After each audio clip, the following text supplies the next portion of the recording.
Melanjutkan cerita sebelumnya, setelah meninju wajah Feng Yichen, Su Changge membuka penghalang yang mengurung Yaolan. Pecah.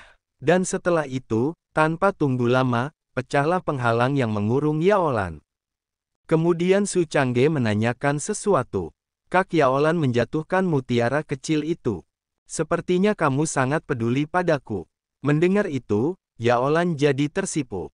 Biarkan kamu berpura-pura. Biarkan kamu menipuku. Kakak akan memukulmu sampai mati. Melihat ekspresinya, Su Changge bilang, bersikap lembut. Bersikap lembut. Setelah beberapa saat, Feng Yichen muncul di permukaan, lalu dia bertanya. Bukankah kau terjebak dalam ilusiku?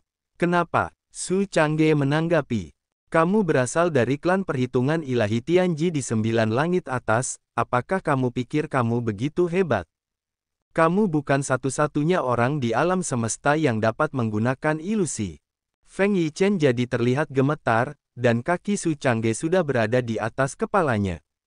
Glup, glup, aku berkata dalam hati, dia bahkan tahu identitasku. Dia jelas bukan dari dunia bawah. Kemudian dia bertanya, lalu, kapan aku jatuh ke dalam ilusimu? Su Changge menjawab, saat kamu bermimpi. Apakah kamu tahu sejak kapan kamu bermimpi?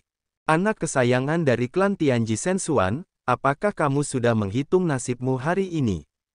Kemudian terlihat, Su Changge mengangkat kakinya, dan bersiap untuk menendangnya. Ekspresi wajah Feng Yichen jadi ketakutan. Tunggu sebentar. Akibat serangan kaki Su Changge, Feng Yichen dijatuhkan lagi ke dalam air, hingga airnya pada menyemprot ke atas, terlihat seperti ledakan.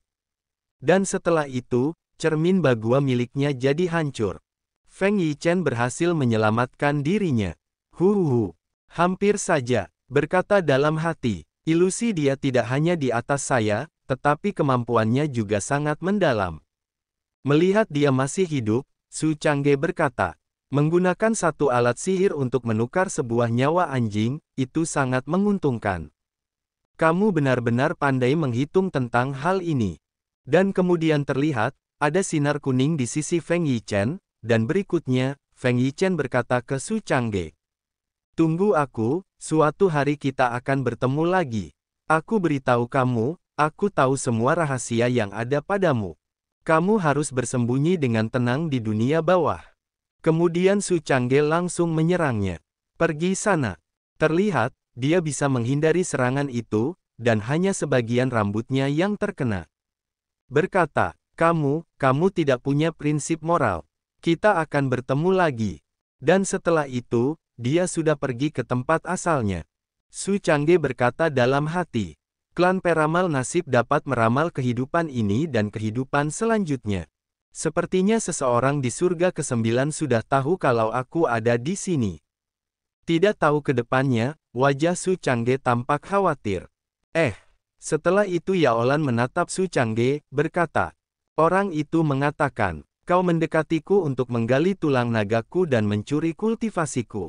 Apakah yang dia katakan benar? Su Changge menanggapi, kamu dan aku berbagi hidup dan mati, ikatan kita sangat kuat. Perkataan orang asing dapat dengan mudah membuat kita berpisah. Apakah hubungan kita begitu rapuh? Kamu tidak percaya, apapun yang aku katakan tidak ada gunanya. Mau membunuh atau memukulku, silakan saja. Mendengar itu, wajah Yaolan jadi malu-malu. Bukan itu maksudku. Aku hanya bertanya dengan santai. Kakakmu masih mengerti perasaanmu. Kakak hanya mencoba menakut-nakuti kamu. Dalam hati Su Changge bilang, berhasil mengatasi, berpindah di wilayah Changbei, kota pembunuh iblis asli, sekarang berganti nama, Aula Sura. Su Changge berkata dengan bangga, kerja bagus, kota pembasmi iblis yang asli telah menjadi benteng kekuatan baru kita. Juga, bagaimana Anda menyelesaikan tugas yang diberikan kepada Anda? Yu Linglong menanggapi, kamu, Su Tianxi, telah membantai aliansi pembasmi iblis dan kota Yuntian secara berturut-turut, dan merekrut sekelompok iblis. Reputasi, Istana Ashura, telah lama menyebar ke seluruh wilayah Changbei. Kaisar ini telah mengikuti instruksi Anda, dan mengirim undangan kepada para pahlawan, mengundang iblis dari seluruh dunia untuk berpartisipasi dalam konferensi persidangan. Sekarang mereka ada di sini. Dan diperlihatkan, banyak orang yang telah datang ke tempat itu. Orang-orang yang telah tiba di sana pada bilang, "Ula, bukankah mereka bilang akan memulai ujian surah? Cepatlah, ku dengar ujian itu tidak hanya memberimu hadiah besar, tapi juga memberimu kesempatan untuk menjadi murid Su Tianxi. Ayo kita mulai, pedangku haus." Setelah itu Su Changge melancarkan aksinya. Kerja yang bagus, rubah kecil. Terlihat, sebuah menara yang kemungkinan telah dia murnikan sebelumnya, diaktifkan lagi buat ujian para peserta. Lalu menara itu sudah jadi besar, dan berdiri di depan mereka. Su Changge sambil mengeluarkan beberapa hadiah, berkata, "Selamat datang semua orang untuk berpartisipasi dalam ujian surah. Yang harus Anda lakukan sangat mudah, masuki menara, panjat menara, bertahan hidup. Lantai 60 akan menghadiahi teknik tingkat surgawi. Lantai 80, hadiah senjata kekaisaran. Tidak ada batasan jumlah. Saat Anda mencapai lantai ke-100, Anda dapat naik ke puncak alam bayi roh dan menjadi murid kunci Istana Asura." Orang-orang pada berkomentar, keterampilan tingkat surga, senjata tingkat kaisar, ini adalah hal-hal yang hanya dapat Anda temukan sekali seumur hidup, dan Yang Mulia Su akan memberikan kepada Anda jika dia mau. Melihat seluruh wilayah Changbei, tidak banyak sekte memiliki keyakinan seperti itu. Istana Sura terlalu murah hati. Wuho, keren sekali. Reputasi Su Tianxi menyebar ke seluruh wilayah Changbei. Sebagai murid utamanya, bukankah itu berarti aku bisa berjalan menyamping? Setelah itu terbukalah pintu menara ujian. Orang-orang pun pada bersemangat.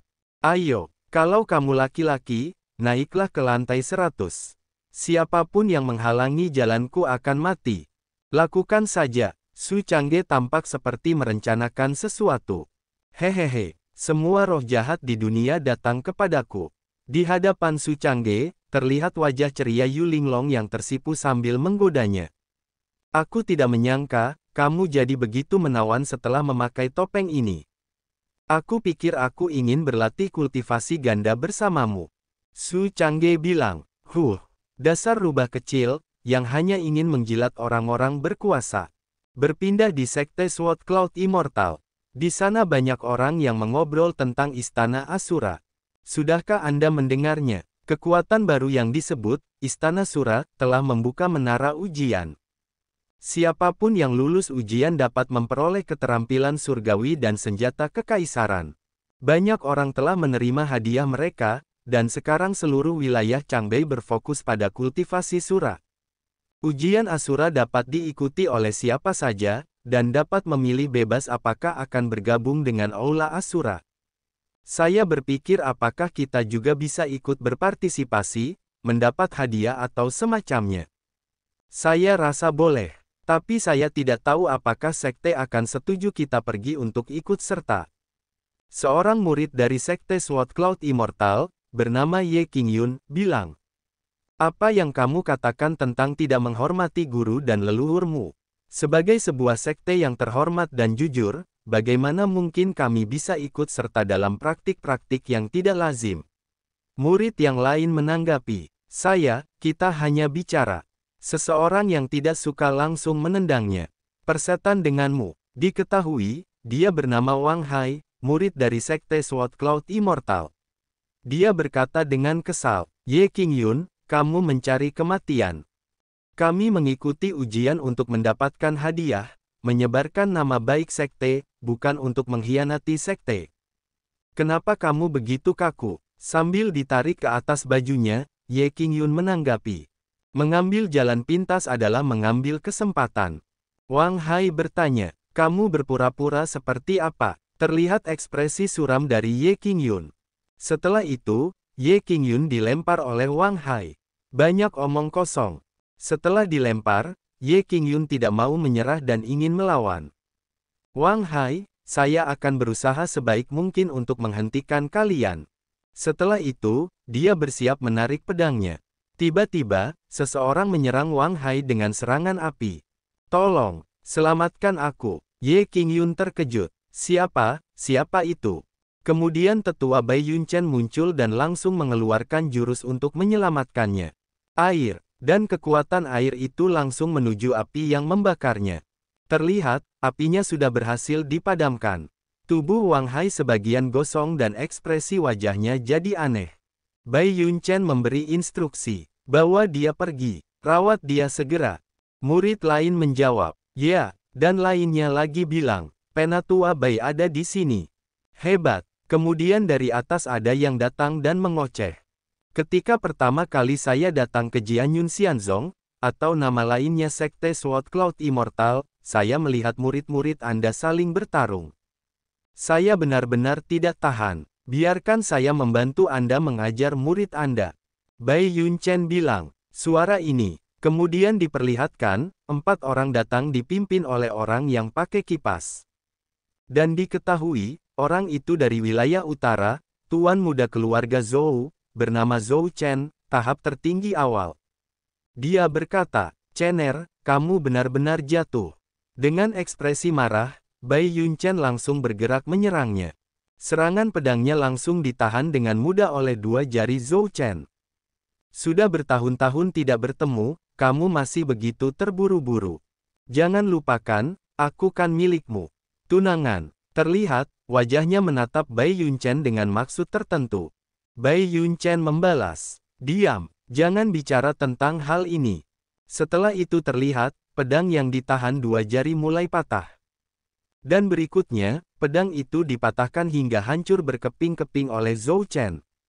Bai Yunchen tambah emosi, pergi mati saja kamu. Kemudian, Zhou Chen melempar kepingan pecahan pedang itu dengan jurusnya. Lalu dia menatap Bai Yunchen. Dengan cepatnya dia bergerak maju meliuk-liuk menghindari serangan Bai Yunchen. Lalu berkata, meskipun kultivasinya telah meningkat, dia masih belum sebanding denganku. Kamu dan aku sudah bertunangan sejak lama. Terakhir kali, keluarga Zhou memanggilmu kembali untuk menikah, dan kamu berani menolak. Itu menyebabkan keluarga Zhou saya kehilangan banyak muka. Saya sekarang telah memasuki alam tertinggi, dan merupakan kehormatan besar bagi Anda untuk bergabung dengan keluarga Zhou saya. Jangan tidak tahu terima kasih. Bai Yunchen menanggapi. Pernikahan, hal tentang pertunangan generasi sebelumnya, bukanlah keinginanku. Para murid pria yang melihat itu pada emosi. Cepat, pergi dan selamatkan Tetua Bai. Apa kamu bercanda? Tetua Bai bahkan tidak bisa mengalahkannya. Jadi bagaimana kita bisa? Aku akan memberitahu para tetua lainnya. Ye Qingyun berusaha membantu Bai Yunchen dengan serangan pedangnya. Lepaskan Tetua Bai. Dia pun bergerak dengan cepat menuju Zhou Chen. Serangan tebasan pedang merah darah pun telah mengenai Zhou Chen. Menahan serangan itu, Zhou Chen berpikir, bagaimana mungkin seorang murid biasa bisa menyakitiku meski hanya sedikit? Apakah fisiknya menjadi lebih kuat saat menghadapi lawan yang lebih kuat? Itu langka. 3 orang lainnya ingin membantu Zhou Chen. Bunuh dia. Sedangkan di sisi Ye Qingyun yang akan diserang 3 orang jadi bingung. Ups, saya tidak bisa bergerak. Dan orang-orang Zhou Chen yang ingin membantunya tiba-tiba terkena serangan sampai terkejut. Apa? Bai Yunchen merasa senang telah dibantu. Su Chang, Master Sekte. Terlihat, Su Changge melayang di udara dengan gaya seperti pahlawan menyelamatkan keindahan. Para murid sangat gembira melihat Su datang. Master sudah datang. Langit cerah. Kita selamat. Master, bunuh mereka. Dan setelahnya ekspresi Zhou Chen jadi kesal. Kau membatalkan pertunangan kita demi bajingan ini. Benar begitu. Bai Yunchen menanggapi. Ini tidak ada hubungannya dengan orang lain. Aku sama sekali tidak ingin menikahimu. Su Changge melihat mereka bertengkar jadi bosan. Zhou Chen menengok ke arah Su Changge dengan wajah kesal. Sialan, aku akan memukulnya sampai giginya hilang, dan kemudian membawamu kembali ke wilayah utara. Lalu aku akan menjadikan seluruh keluarga Bai sebagai maharku. Dia menyerang Su Changge dengan teknik 2 jari bersamaan beberapa klon tubuh. Su Changge menangkis semua serangannya dengan begitu mudah. Dalam hati Zhou Chen terkejut. Apa? Satu tangan bisa menahan semua seranganku? Sesaat kemudian, giliran Su Changge meninjunya hingga dia terpental ke belakang. Su Changge mengelap tangannya sambil bilang, "Kamu tidak pantas untuk bertarung denganku." Lalu dia menengok ke arah Ye Qingyun. "Kamu, pergi pukul dia." Ye Qingyun jadi terkejut. "Saya," Zhou Chen berkata, "akulah penguasa tertinggi, yang hanya punya sedikit saingan di seluruh wilayah Changbei, dan kau mengirim seorang pemuda tak dikenal untuk bertarung denganku. Aku masih." Detik berikutnya, Zhou Chen harus menahan serangan pedang Ye Qingyun. "Astaga!" Ye Qingyun menyerangnya dengan wajah meremehkan. "Kau nampak serius, nak." "Hei, ha!" Zhou Chen melompat mundur ke belakang untuk menghindari serangannya. Kemudian Zhou Chen mengeluarkan dua pedangnya yang diselimuti aura biru. "Anak kecil, karena kamu mempertaruhkan nyawa, jangan salahkan aku jika aku yang besar menganiaya yang kecil." Ye Qingyun tampak gila dan terus menyerang. Berkata, "Kurangi omong kosong. Master Sekte memerintahkan saya untuk bertarung, saya akan bertarung sampai mati." Terlihat, asap yang mengepul dari efek serangan itu. Zhou Chen bisa menghindari serangan itu dengan mudah. Berkata, "Setiap alat memiliki kelebihan dan kekurangan.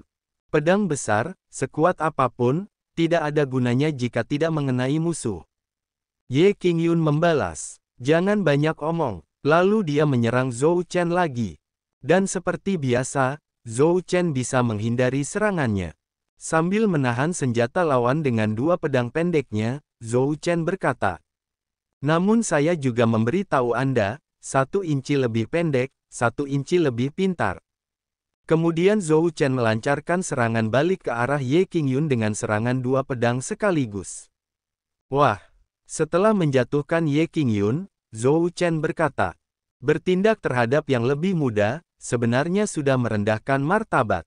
Saya sudah memperbolehkan dia hidup, itu sudah dianggap memberi wajah bagi sekte kalian. Su Changge, jangan tidak tahu berterima kasih." Su Changge menanggapi, "Siapa bilang kamu sudah menang?" Kemudian Ye Qingyun bangkit kembali dengan gejolak api di tubuhnya. "Aku masih belum kalah." Setelah melihat itu, Zhou Chen berpikir, meskipun dia mengalami luka berat, tetapi energi spiritualnya semakin kuat. Terlihat, Ye Qingyun melancarkan serangannya lagi dengan kekuatan penuh. Sangat disayangkan dirinya langsung ditendang Zhou Chen. Dia sampai terlempar beberapa meter dari lawan. Sampai dia pingsan dan mengeluarkan asap di mulutnya. Lalu Su Changge menghampirinya, berkata, "Ada banyak orang kuat di dunia ini, tetapi semangat saja tidak dapat menyelamatkan siapapun. Apakah Anda yakin?" Ye Qingyun menanggapi, Saya tidak terima." Kemudian Su Changge mengirim energi melalui dahinya. Berkata, "Kemudian pemimpin sekte akan memberimu kesempatan lagi. Energi spiritual ini dapat merangsang semua kekuatan potensial Anda, dan membantu Anda melawan musuh dari tingkat yang lebih tinggi. Jika kau dapat mengalahkannya, aku akan menerimamu sebagai murid batinku dan mengajarimu keterampilan bela diri." Ye Qingyun bilang, "Terima kasih Yang Mulia," dan kemudian terlihat, pedangnya memancarkan aura lagi. Setelah dilihat, dia tampak lebih kuat dari sebelumnya. Zhou Chen jadi tercengang melihat itu. "Kau tidak menghargai nyawamu. Memaksa menggunakan energi hanya akan memperpendek hidupmu. Su Changge, apakah kamu menyelamatkan muridmu seperti ini?" Dan detik berikutnya, Ye Qingyun melompat. Sambil menyerang berteriak, "Hidup dan mati ditentukan oleh takdir. Saat menghadapi lawan yang kuat, seseorang harus menjadi lebih kuat. Jika aku tidak bisa melewati ujian ini, aku tidak bisa mempertahankan keadilan di hatiku." Zhou Chen tampak kewalahan menghadapi serangan itu. Dia jadi emosi. Su Changge menahan serangan itu, sampai lantai di bawah rusak. Dengan penuh amarah, Zhou Chen menendang dadanya. Berteriak, "Dia mati, jangan salahkan saya." Dan tulang dadanya sampai ada yang patah. Ye Qingyun masih berjuang dengan gila-gilaan. Ekspresi Zhou Chen tampak suram. Tulang rusuknya sudah patah, tetapi dia masih bisa bereaksi secepat ini. Apakah dia sudah tidak merasakan sakit lagi? Setelah itu, Zhou Chen melompat dan melawannya. "Sialan, kau meremehkanku." Aku akan membuatmu mati dengan jelas. Keduanya tampak melayang di udara dengan kekuatan masing-masing yang akan berbenturan. Akhirnya, sebuah benturan energi terjadi, dan mengeluarkan aura yang menyilaukan melebar ke arah penonton. Merah-biru semua orang menghalangi pandangannya dengan tangannya. Su Changge mengamati pertarungan itu. Kalah. Terlihat, Ye Qingyun telah pingsan lagi. Su Changge melihat lukanya, 6 tulang rusuk patah, 52 tusukan. Zhou Chen bilang, lihat, ini seperti melempar telur ke batu. Hei, lihat aku sedang bicara padamu. Su Changge berkata. Beberapa urat di tangan dan kaki patah, dan organ dalam semuanya pecah dalam tingkat yang berbeda-beda. Kemudian Zhou Chen menyentuh bahu Su Changge. Sekarang kamu harus bertarung denganku. Tanpa basa-basi, Su Changge langsung menyerangnya. Jangan berisik. Membuat Zhou Chen terdiam tanpa perlawanan. Bai Yun Chen terkejut dengan itu. Satu gerakan. Hanya satu gerakan. Murid yang lain berkomentar. Begitu satu sisi mendominasi, sama sekali tidak memberi kesempatan untuk bertarung. Kemudian Su Changge menggendong Ye Qingyun, dan meninggalkan tempat itu. Sambil terbang menggendong Ye Qingyun, Su Changge berkata, kalian bersihkan sampah-sampah ini, saya pergi dulu. Ye Qingyun bertanya, apakah aku memenuhi syarat untuk menjadi muridmu? Su Changge menanggapi, tentu saja, tidak bisa. Terlihat, Ye Qingyun dijatuhkan ke suatu tempat oleh Su Changge.